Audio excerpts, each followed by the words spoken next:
Hello, good morning बच्चों। आज हम एसिड के बारे में बात करेंगे। यहाँ पर एसिड बेस सॉल्ट एक इम्पोर्टेंट चैप्टर है जो क्लास 8 और 10, 9 ये सब के लिए रहता है। तो सबसे पहले हम देखते हैं एसिड है क्या। तो सबसे पहला चीज, एसिड जो है एक लैटिन वर्ड है एसिडस, ठीक है। ये लैटिन वर्ड, इस वर्ड का मीनिंग होता सॉर, मतलब खट्टा। इसका मतलब हुआ एसिड एक वर्ड है जो एसिडस से आया है। एसिडस लैटिन वर्ड है, ठीक है। और उसका मतलब होता सॉर, मतलब खट्टा।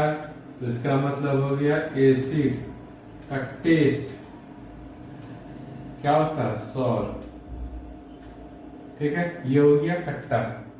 अब ये जो एसिड है हम लोग अपने नॉर्मल लाइफ में बहुत जगह देखते हैं। कुछ एसिड खाने के काम में भी आता है, कुछ एसिड हमको फ्रूट से मिलता है, कुछ वेजिटेबल से मिलता है, ठीक है। तो वही एसिड है। तो एसिड का मतलब होता है जो खट्टा हो। सबसे पहला चीज, एसिड खट्टा रहेगा, ठीक है। और ये क्या करेगा, जब हम इसको पानी में मिलाएंगे, यानी कि एक्वस सोल्यूशन, एक्वस सोल्यूशन अगर रहेगा तो ये H प्लस आयन इससे निकलेगा, ठीक है। एसिड अगर रहेगा एक्वस सोल्यूशन तो इससे H प्लस आयन निकलेगा, ठीक है। ये जनरली एसिड के बारे में कुछ एग्जाम में पूछा जाता है। टेस्ट क्या रहेगा, सॉल्व रहेगा, एक्वस सोल्यूशन रहेगा तो ये H प्लस आयन देगा। अब एक्वस सोल्यूशन का मतलब क्या होता है, एक्वस सोल्यूशन का मतलब होता है एसिड को मिक्स करेंगे वाटर, पानी के साथ, ठीक है। एसिड को क्या करेंगे, पानी के साथ मिक्स करेंगे तो ये हो जाएगा एक्वस सोल्यूशन, ठीक है। अब एक्वस सोल्यूशन का मतलब हो गया एसिड में पानी को मिलाना। अब ये जो रिएक्शन होता है एसिड पानी का, ये बहुत ज्यादा एनर्जी निकलता है, हीट एनर्जी, ठीक है। तो हीट एनर्जी निकलता है। तो यहाँ हम लोग क्या करते हैं, एसिड को पानी में मिलाने के लिए हम एक अलग तरीके का प्रोसेस अपनाते हैं, जहां पर वाटर रहता है, नीचे कोई कंटेनर है, इसमें क्या रहेगा, वाटर, ठीक है। ये वाटर है। और यहाँ पे क्या करते हैं हम लोग, ड्रॉप बाय ड्रॉप एसिड को गिराते हैं। ये जो होता है ड्रॉप बाय ड्रॉप, क्या करेंगे, एसिड को पानी के नीचे गिराते हैं। अगर एसिड को ड्रॉप बाय ड्रॉप पानी में गिराते हैं तो ये भी रिएक्शन जो होता है एक्सोथर्मिक होता है। एक्सोथर्मिक का मतलब होता है इसमें बहुत ज्यादा हीट प्रोड्यूस होता है, लेकिन वाटर क्या करता है, उस हीट को एब्जॉर्ब करता है और बहुत ज्यादा हीट होने से बचाता है, ठीक है। तो एसिड में पानी को मिलाने का ही प्रोसेस है। अगर हम लोग पानी में एसिड नहीं मिला करके अगर हम लोग एसिड में पानी मिलाएंगे तो क्या होगा, अचानक से बहुत ज्यादा हीट बढ़ जाएगा और क्या, बर्तन या वेसल जो टूटने का डर रहेगा। इसीलिए हम लोग वाटर में एसिड को मिलाते हैं ड्रॉप बाय ड्रॉप। अब इससे क्या होता है, एक्सोथर्मिक रिएक्शन तो है, ठीक है, लेकिन वाटर क्या करता है, उस हीट को एब्जॉर्ब करता है और इसका सोल्यूशन जो बनता है उसका बहुत ज्यादा हीट होने से हमको बचाता है, ठीक। ये जो होता है एसिड में पानी को मिलाते हैं, ठीक है। उसके बाद प्योर एसिड को हम लोग कॉन्कॉर्ड पढ़ते हैं। प्योर एसिड अगर रहेगा CONC, ठीक है, मतलब कंसंट्रेटेड एसिड हो गया। प्योर एसिड को कंसंट्रेटेड बोलते हैं और पानी में मिला देगा तो एक्वस सोल्यूशन हो जाएगा। जब तक हम एसिड को पानी में नहीं मिलाते हैं, ठीक है, तब तक उससे H प्लस आयंस नहीं निकलेगा।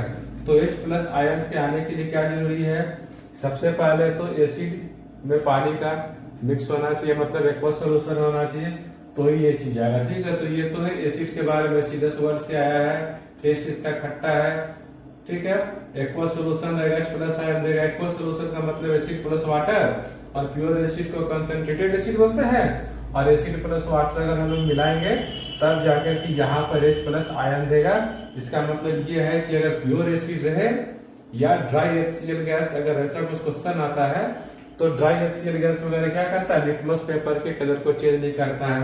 अब ये लिटमस पेपर है क्या, तो एक वर्ड आता है इंडिकेटर, ठीक है, एक वर्ड आता है इंडिकेटर। इंडिकेटर क्या है, ये हमको ऐसा सब्सटेंस है जो हमको एसिड और बेस के बारे में जानकारी देता है। मतलब इंडिकेटर सब्सटेंस होता है जो दिए गए सॉल्यूशन के बारे में हमको ये बताएगा कि वो सॉल्यूशन एसिड है या बेस है। ठीक है, अब ये इंडिकेटर जो होता है नॉर्मली कुछ होता है जो नेचर से हमको मिलता है और कुछ होता है जो ह्यूमन यानी मैन मेड होता है। ठीक है, अब यहाँ जो है कुछ नेचर से आएगा, कुछ मैन मेड रहता है। तो नेचर से आने वाले इंडिकेटर में कुछ रहता है लिटमस पेपर, लिटमस पेपर रहता है, टर्मेरिक होता है, टर्मेरिक मतलब हल्दी होता है। ठीक है, फेनाइल का बॉल होता है जिसको फिनाइलओक्सीन बोलते हैं, फेनाइल होता है। ये सब जो होता है वो इंडिकेटर होता है। ये सब का जो करेक्टर क्या होता है कि इसको अगर लिटमस पेपर है, अगर एसिड में डालेंगे तो कलर अलग हो जाएगा, बेस में डालेंगे तो कलर अलग हो जाएगा। तो इसको हम लोग क्या करते हैं, इसके कलर के आधार पे हम लोग इसको पहचानते हैं। ठीक है, टेस्ट तो खट्टा है। अब इसका कलर हम लोग कलर देखते हैं तो सबसे पहले समझते हैं लिटमस पेपर है क्या। ठीक है, तो लिटमस पेपर है, एक प्लांट होता है लीचेन, कुछ लोग उसको लाइकेन भी पढ़ते हैं, और उसी का एक्सट्रैक्ट होता है।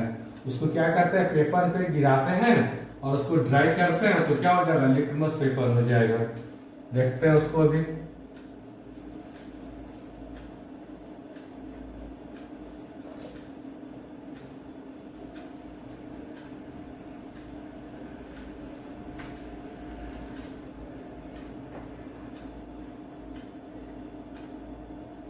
लिटमस पेपर ये क्या होता है, लीचेन से आता है। ठीक है, लीचेन एक प्लांट होता है, वही से ये आता है। ठीक है, अब ये लिटमस पेपर जो होता है एक्चुअल में ये पर्पल या ब्लू रहता है। ठीक है, एक्चुअल में ये पर्पल या ब्लू रहता है। तो एसिड क्या करता है, इसको अगर एसिड में अगर हम इसको डालेंगे, ठीक है, तो एसिड क्या करेगा, इस ब्लू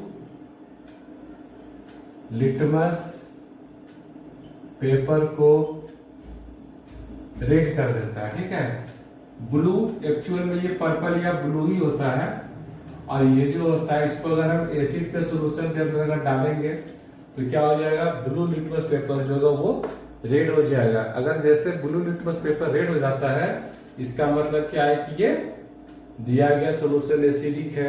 ठीक है, तो इस तरह से हम एसिड को पहचान सकते हैं। अब ये जो इंडिकेटर होता है ये तो हमारा ब्लू लिटमस पेपर है, उसको एसिड में डालेंगे तो रेड हो जाएगा। एक होता है टर्मेरिक मतलब हल्दी, टर्मेरिक इसको हल्दी करते हैं। ये जो है इसका एसिड में क्या होता है, अगर इसको एसिड में रखेंगे तो कलर इसका जो होगा नो चेंज,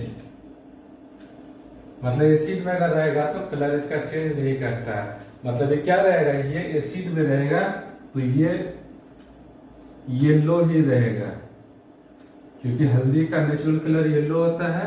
अगर टर्मेरिक है उसको अगर एसिड में डालेंगे तो ये हम लोग का येलो ही रहेगा।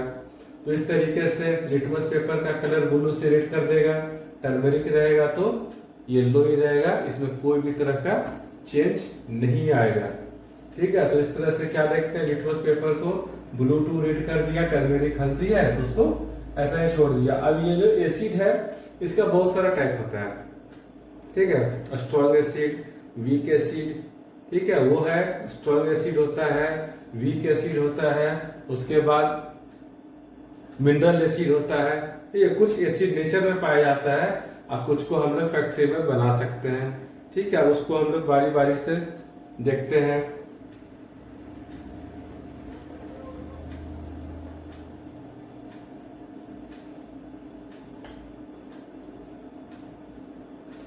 कुछ एसिड है उसका नाम लिखते हैं, HCl है, H2SO4 है, HCl, H2SO4,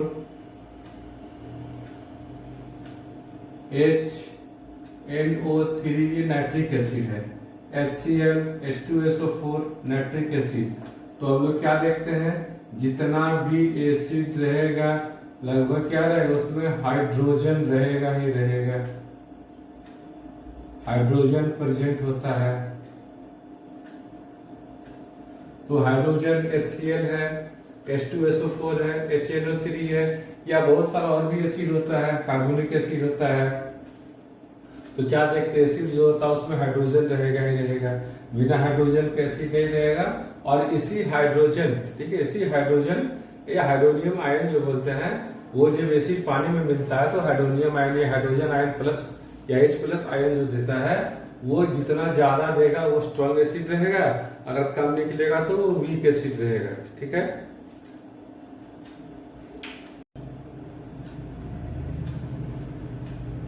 अब हम लोग देखते हैं, जैसे बताए थे एसिड को पानी में मिलाते हैं तो क्या होता है। मान लेते हैं HCl है, H2O है, ये क्या होगा H+ एंड क्लोरीन माइनस में टूटेगा। अब ये जो H+ आयन है या H+ है, ये क्या होता है, ये इंडिपेंडेंट नहीं रह सकता है। अब ये क्या करता है, H2O है, इसमें क्या करेगा, ये H+ आखिर क्या बनाएगा H3O, ये हो गया हाइड्रोनियम आयन। और ये जो है हाइड्रोनियम आयन इस तरीके से बनता है। तो ये रिएक्शन जितना भी एसिड है लगभग सब में ये रिएक्शन होगा और ये हाइड्रोनियम आयन ही बनाएगा, जो आगे चल करके आगे और पढ़ना है। ठीक है, तो H2O है, ये H+ क्या होता है, ये H आयन जो होता है इस वाटर H2O से मिल जाता है और ये H3O बनाता है। ठीक है, ये हो गया हाइड्रोनियम आयन। अब हम लोग देखते हैं कि क्लासिफिकेशन क्या होता है। तो क्लासिफिकेशन के लिए देखते हैं, अरे क्लासिफिकेशन ऑफ एसिड में देखते हैं बेसिस ऑफ देयर सोर्स, मतलब कहां से आता है। ठीक है, तो बेसिस ऑफ देयर सोर्स में सबसे पहला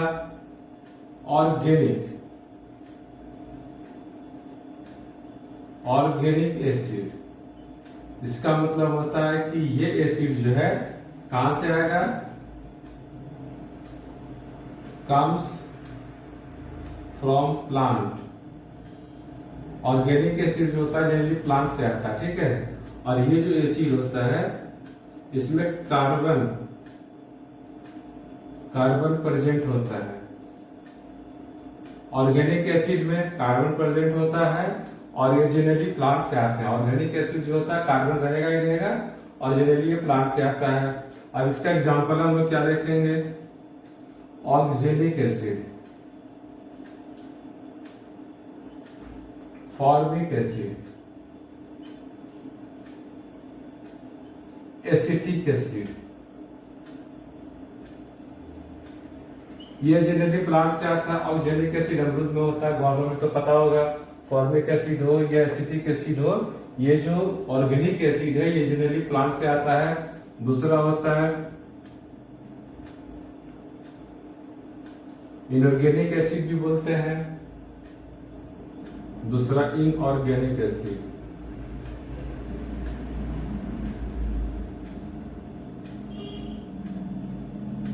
अब ये जो इनऑर्गेनिक एसिड है ये क्या होता है, नेचर में रहेगा, ऐसा नहीं कि ये प्लांट से आ गया, प्लांट से नहीं आता। ठीक है, तो इनऑर्गेनिक एसिड जो होता है ये जनरली ये नेचर में है, या इसको हम लोग फैक्ट्री में या प्लांट में बना सकते हैं, जैसे HCl H2SO4 HNO3, ये सब एसिड जो है इनऑर्गेनिक एसिड होता है। ठीक है, अब इसमें ये स्ट्रॉन्ग होता है, जनरली इनऑर्गेनिक एसिड स्ट्रॉन्ग होता है और ये जो ऑर्गेनिक एसिड होता है वो स्ट्रॉन्ग उतना नहीं होता है, सॉफ्ट होता है, मतलब कि वो वीक एसिड होता है। जो हम लोग खाते हैं अगर स्ट्रॉन्ग एसिड को खाएंगे तो क्या होगा, बहुत ज्यादा दिक्कत होगा, हमारा डाइजेस्टिव सिस्टम क्या होगा, खराब हो जाएगा। ये हाइड्रोक्लोरिक एसिड है, सल्फ्यूरिक एसिड है, नाइट्रिक एसिड। ठीक है, तो ये जनरली है वैसा एसिड है जो नेचर में है या हम इसको कहीं बना नहीं पाएंगे। तो HCl H2SO4 HNO3, HCl को हाइड्रोक्लोरिक एसिड पढ़ते हैं, H2SO सल्फ्यूरिक एसिड पढ़ते हैं और HNO3 को नाइट्रिक एसिड पढ़ते हैं। तो इस तरह से हम देखते हैं basis of their source. Source मतलब कहाँ से आता है, ऑर्गेनिक एसिड है और इनऑर्गेनिक एसिड है। ऑर्गेनिक एसिड जनरली आता है प्लांट से, कार्बन रहेगा ही रहेगा। Oxalic acid, formic acid, acetic acid, ऐसे बहुत सारा, विनेगर वगैरह सारा इसी में आता है। HCl, H2SO4, HNO3 ये हो गया इनऑर्गेनिक एसिड, ठीक है, जो नेचर में है। अब ये तो इसको हम लोग बना भी सकते हैं, HCl भी बना सकते हैं, ठीक है। इस तरह से हम लोग देखते हैं कि सोर्स है उससे आया है। अब एक तरह से बांटते हैं हम लोग weak acid and strong acid, ठीक है। सेकेंड क्राइटेरिया है वीक एंड स्ट्रॉन्ग एसिड, उसको देखते हैं।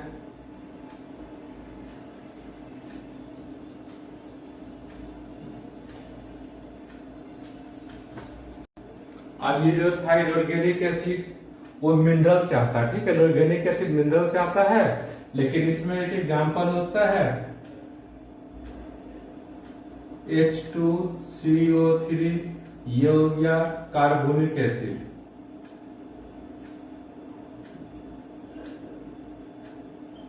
ये कार्बोनिक एसिड है, ठीक है। इसमें हम क्या देखते हैं, कार्बन भी है, कंटेन्स कार्बन। अब ये एक्चुअल क्या होना चाहिए था, ये होना चाहिए था ऑर्गेनिक एसिड, क्योंकि इसमें कार्बन है, लेकिन ये कहां पर है, ये कार्बोनिक एसिड जो है वो इनऑर्गेनिक एसिड में, ठीक है। तो ये उसका स्पेशल केस है जहां पर H2CO3 कार्बोनिक एसिड होता है जो कंटेन करता है कार्बन, और ये क्या है, ये वीक होता है, वीक एसिड है, मतलब कि नॉन कोरोसिव।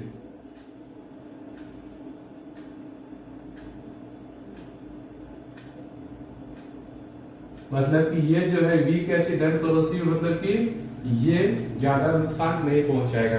और कार्बोनिक एसिड जो होता है वो सॉफ्ट ड्रिंक में यूज किया जाता है, क्योंकि नॉन कोरोसिव नेचर का होता है। इसको याद रखना, क्योंकि कभी कभी पूछा जाता है।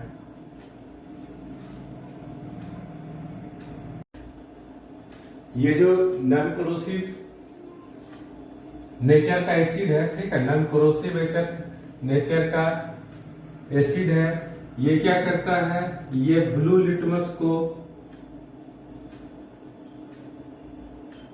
पिंक कर देता है।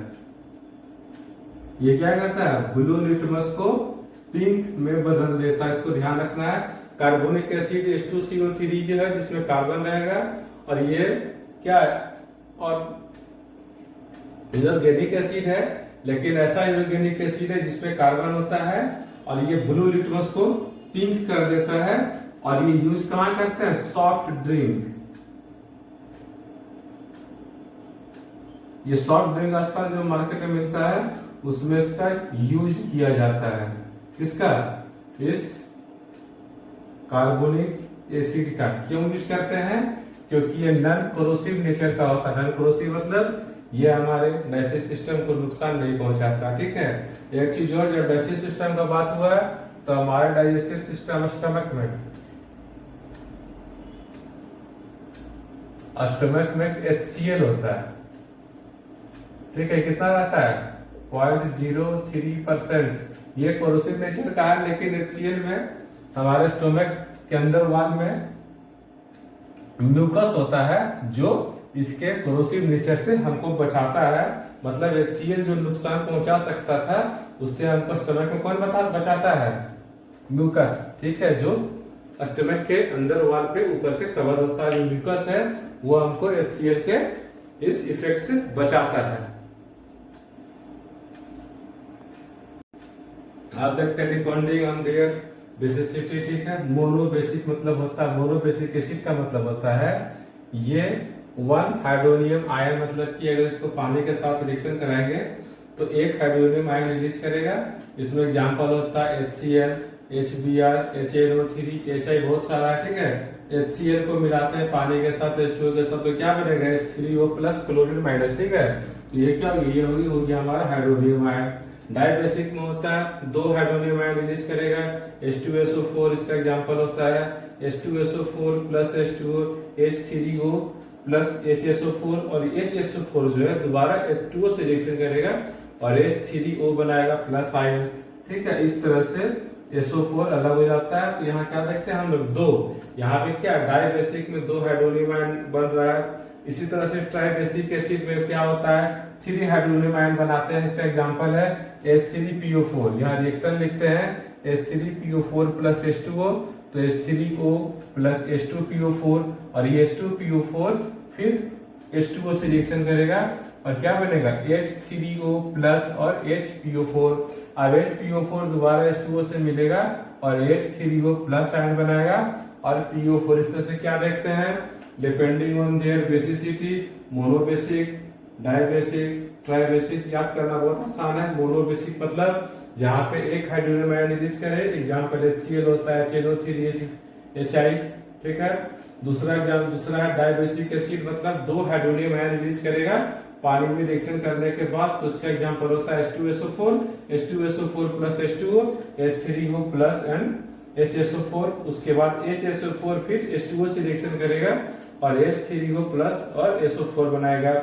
इसी तरह से ट्राइबेसिक में है, 3 हाइड्रोनियम आयन बनते हैं, H3PO4 इसका एग्जांपल होता है। H3PO4 अगर वाटर से मिलेगा H3O प्लस H2PO4 बनाएगा और H2PO4 फिर H2O से मिलेगा और क्या बनाएगा, H3O प्लस HPO4, और HPO4 फिर वाटर से मिलेगा और H3O प्लस PO4 बनाएगा। इस तरह से देखते हैं बेसिसिटी के आधार पे भी हम लोग एसिड को 3 कैटेगरी में बांट सकते हैं। जनरली एसिड बेस में इंडिकेटर का काम होता है। इंडिकेटर 2 तरीके का होता है, एक होता है जो कलर चेंज करता है और एक होता है जो स्मेल से काम करता है, ठीक है। तो इंडिकेटर कलर वाला जो होता है, लिटमस है, टर्मेरिक है, मिथाइल ऑरेंज होता है, फिनोलेप्थलीन होता है। तो हम यहाँ पे देखते हैं कि लिटमस एसिड में रेड रहेगा, बेस में ब्लू रहेगा।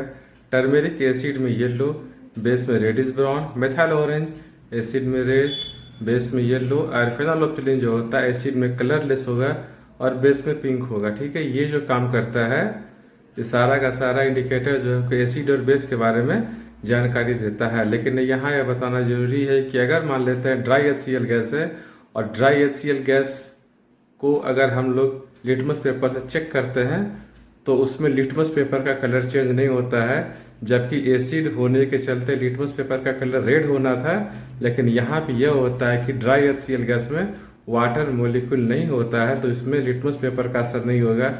अगर वहीं पर लिटमस पेपर को अगर हम वाटर से भिंगा देते हैं तो ड्राई HCl गैस भी लिटमस पेपर का कलर को चेंज कर देता है और लिटमस पेपर एसिड की तरह रेड ही रहता है। एक बहुत ही इम्पोर्टेंट फैक्ट्स बताने जा रहा हूँ जो नाइट्रिक एसिड के बारे में है, मतलब important facts about nitric acid. HNO3 generally metal reacts with dilute acid and forms hydrogen gas। जैसे HCl है, H2SO4 है, वो जनरली मेटल के साथ रिएक्ट करेगा तो हाइड्रोजन गैस बनाएगा। But H2 not form when a metal reacts with direct nitric acid. लेकिन अगर नाइट्रिक एसिड है उसके साथ अगर हम लोग मेटल के रिएक्शन कराएंगे तो हाइड्रोजन गैस नहीं बनता है। क्यों नहीं बनता है? Because nitric acid is a very strong oxidising agent, so it oxidises H2 and produce water. H2 जो है HNO3 के साथ रिएक्ट करके H2O बनाता है। अब यहाँ यह है कि 1D Mg एंड Mn मतलब manganese and magnesium reacts with dilute nitric acid 1% acid to give H2 gas Mn plus 2HNO3 MnNO3 whole 2 plus H2। यहाँ पर यह देखना है कि केवल मैग्नीशियम और मैग्नीज है वही डाइल्यूट नाइट्रिक एसिड के साथ रिएक्शन करने के बाद हाइड्रोजन गैस देता है, और यहाँ पर डाइल्यूट जो होता है उसमें 1% ही एसिड रहता है, ठीक है।